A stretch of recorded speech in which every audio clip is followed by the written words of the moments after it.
If you still think Harrison Ford plays presidents in movies and leaves it there, what he said on that stage will end that assumption permanently. Nobody in that room knew it was coming. The Field Museum in Chicago had assembled 400 of the country's leading conservationists, climate scientists, and environmental policy directors for the annual Conservation Leadership Award ceremony, a room of professionals whose entire working lives are organized around the gap between what the data shows and what the people with the power to act on it choose to do. Ford was receiving the evening's headline award. His speech had been announced as a tribute to the ocean, to 30 years of advocacy, to the work still ahead. What it became, in one sentence, delivered in a register so flat it took the room 3 full seconds to process what it had just heard, was something the event's organizers had not programmed, that the evening's script did not contain, and that no preparation could have produced because it was not a prepared line. It was a conclusion. 30 years of evidence, 1 sentence, and 400 people who stopped breathing at exactly the same moment. To understand what that sentence contained and why it landed the way it landed, you have to begin a decade earlier with a much shorter sentence.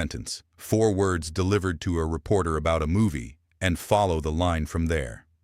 December 2015. Trump is 6 months into his presidential campaign. He has just told the New York Times that his favorite movie president is Harrison Ford in Air Force One, that Ford stood up for America, that it was the kind of leadership the country needed. The quote circulates. Someone asks Ford about it. His response is 4 words. It was just a movie. That is all he says. No elaboration, no editorial, no explanation of the gap between cinematic presidential heroism and actual governance. 4 words, flat, in the tone of someone correcting a factual error that should not require correction. The sentence works precisely because it doesn't argue. It simply states the obvious thing that the person being quoted had failed to understand, that what happens on a screen is not what happens in a room, that performing a president is not the same as being one, that the qualities that make a character compelling in a 2-hour film are not the qualities that make a leader adequate for the actual weight of the actual office. The sentence is filed and forgotten. 4 years pass. February 2019, the World Government Summit in Dubai.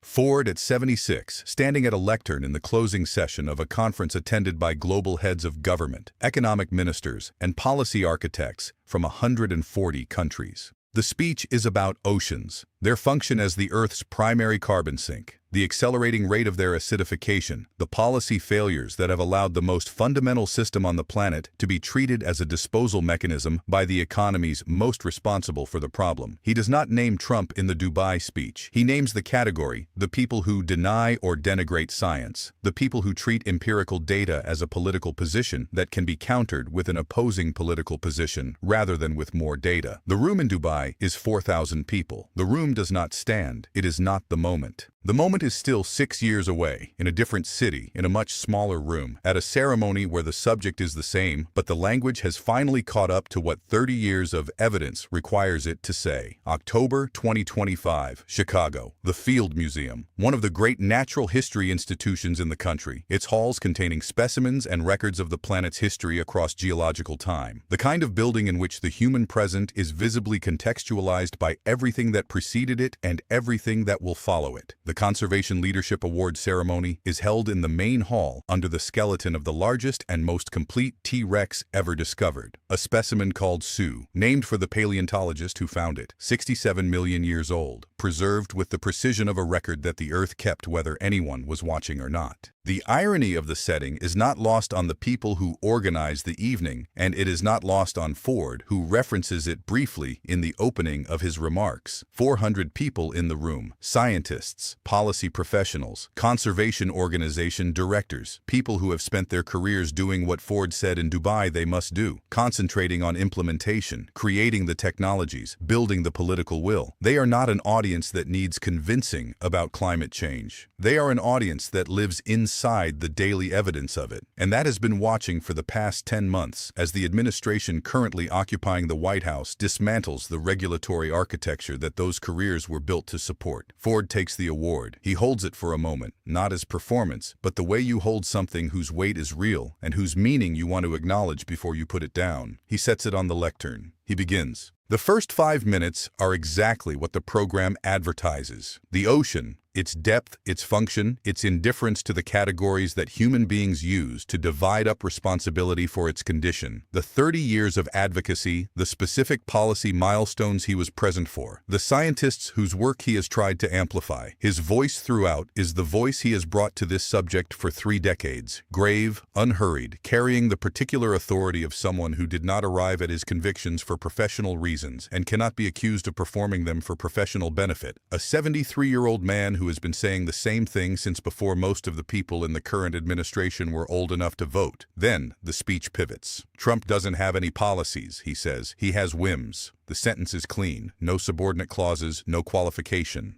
A whim is not a policy the way a sketch is not a blueprint. The difference is not one of degree, but of category, and the word whims carries in its single syllable the complete assessment of someone who has watched the blueprint being replaced by the sketch for 10 months and has run out of diplomatic vocabulary for what that replacement produces. It scares the shit out of me. 400 climate scientists and conservationists in a room that has spent the evening in professional composure, the composure of a field that has learned to present its findings without allowing the horror of the findings to contaminate the presentation, go very still, not because they are surprised by the sentiment, because they are not accustomed to hearing it said in public, from a stage, in the flat declarative voice of Indiana Jones and Han Solo and Jack Ryan, in the specific register that carries no performance and no qualification and no soft landing on the back end of the sentence. The room holds for 3 seconds, then Ford continues, the ignorance, the hubris, the lies, the perfidy. 4 nouns, no verbs, no explanation of what each noun refers to, no enumeration of specific instances, no footnotes directing the audience to the supporting documentation. The 4 words function as a taxonomy, a precise categorical listing of the components of a single failure, laid out with the economy of someone who has been watching the failure long enough to have given each component its exact name, and to know that the names require no elaboration for anyone paying attention. Trump knows better. This is the sentence the room freezes on, not the profanity, not the taxonomy. This sentence, because it contains an accusation more specific and more serious than ignorance. Ignorance is a condition. Knowing better is a choice.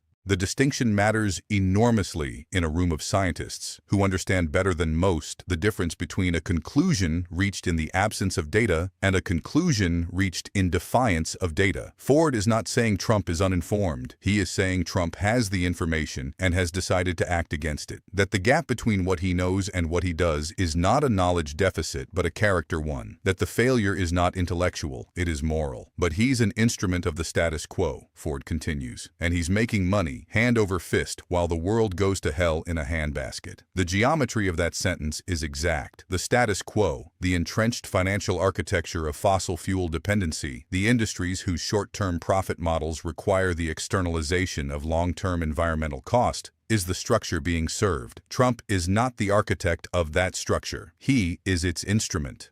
The distinction is not a defense, it is a sharper indictment. An architect can claim vision. An instrument can only claim function. Ford is saying the function is clear, the beneficiary is clear, and the cost is clear, borne by the people and species and systems that have the least capacity to absorb it. He pauses. It's unbelievable. 1 sentence. The word unbelievable in Ford's mouth does not mean impossible to believe. It means something that should be impossible to believe and is not. Something that the evidence confirms, despite every instinct toward hope that it will be otherwise. It is the word of a man who has spent 30 years believing that the evidence would eventually produce the response the evidence required, and who is standing in a natural history museum under a 67-million-year-old skeleton that demonstrates with geological precision what happens to species that cannot adapt, and who is done pretending that unbelievable means what it used to mean.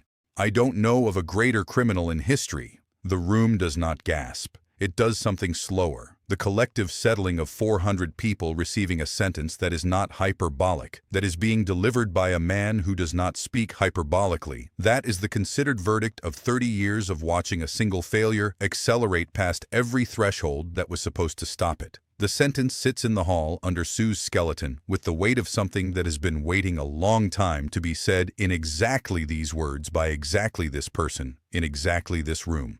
3 seconds of silence. Then the applause begins. Not immediately, not all at once. It starts in the front rows, the scientists, the people whose careers are built on the data Ford is describing, and moves backward through the room with the deliberate pace of something that is not a performance response, but a recognition.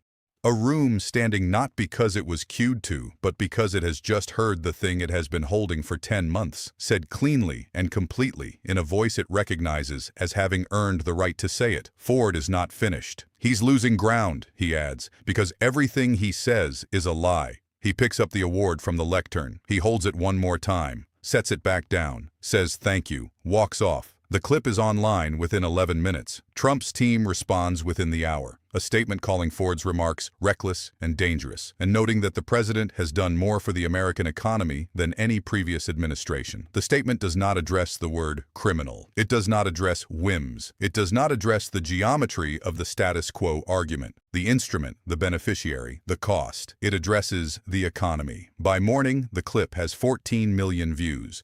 The sentence, "I don't know of a greater criminal in history," is shared in segments, in full, with the full preceding context. Without the preceding context, it travels in all of these forms simultaneously. People who have never watched a Harrison Ford film share it with a single line of text. He said what we've all been thinking. The movie president comment from 2015 resurfaces, shared beside the Field Museum clip in a split screen that runs from "It was just a movie" to "I don't know of a greater criminal in history," with a 10-year gap in between that functions as its own argument. The geometry of the decade, the 4 words in 2015, the Dubai speech in 2019, the Field Museum sentence in 2025, forms a line that points in only one direction, and that does not require anyone to draw an arrow on it. Sue the T-Rex remains in the hall, 67 million years in the record. The record does not change because someone issues a statement calling it reckless. The geometry does not shift because the response addresses the economy instead of the evidence. And somewhere in the gap between a movie president and the man who cited him, the sentence that Ford spent 30 years and 1 evening arriving at continues doing what accurate sentences do when they are said out loud in rooms that cannot unreceive them. If this changed how you see power, hit subscribe. If it didn't, watch it again. The details you missed the first time are the ones that matter most. Notifications on. Next one drops soon.